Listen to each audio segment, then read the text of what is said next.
now to our correspondent Carolyn Bonkin on our breaking news story, the explosion at the two-cylinder condo building in Taguig. Carolyn?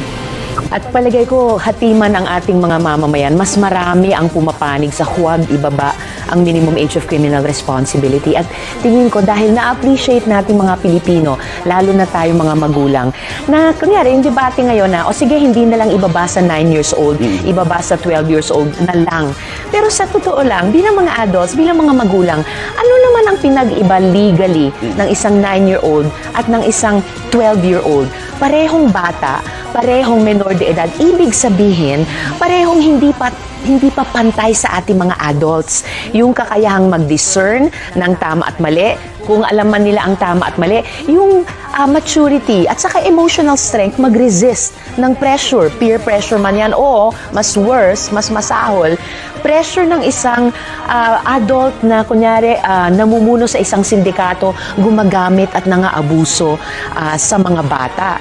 So ang isang pinakaayaw ko talaga at ayaw ng maraming children's rights advocate sa bill ay hindi tinitignan na iba talaga ang kakayahan ng bata at parurusahan sila, karamihan pa ng mga children in conflict with the law, mahirap na, kulang sa formal schooling, nasa mga mararahas na sitwasyon kung hindi man sa sarili nilang tahanan o sa kanilang komunidad, parurusahan lalo kapag ginamit ng mga, kunyari nga, adults nga na pinuno ng mga sindikato. Yun ang misconception sa juvenile justice law. Isang mabuting batas, pero na hindi pa ganap na naipatutupad.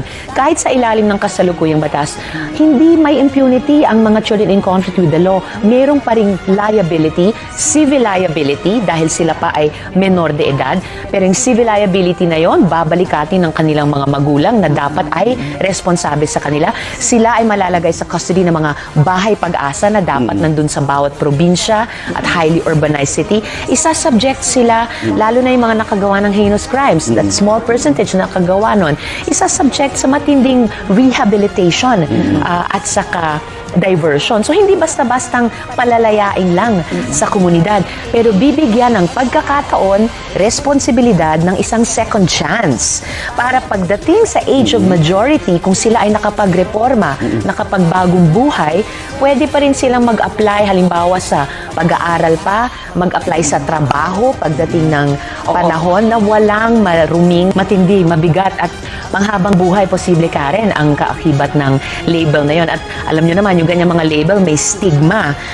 At yung stigma may mga practical na consequences. Ibig sabihin, pag ibinaba natin, whether sa 9 or kahit sa 12, anything below 15 sa ngayon, ang criminal responsibility ng bata, ibig sabihin magkakaroon na siya ng criminal record.